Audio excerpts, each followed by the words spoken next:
ببینیم حبیب بستنی بکنیم بابا. این شانس نداریم. این چیه؟ یه سومیش اینجا افتاده.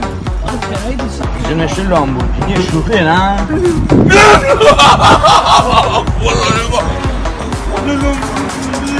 برو سوار شو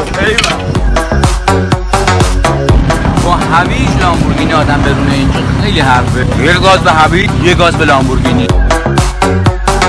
حالا من میخوام فقط یه کوچولو به خاطر اینکه قلب دوستان درد نگیره با این یه لامبورگینی وحشی نباش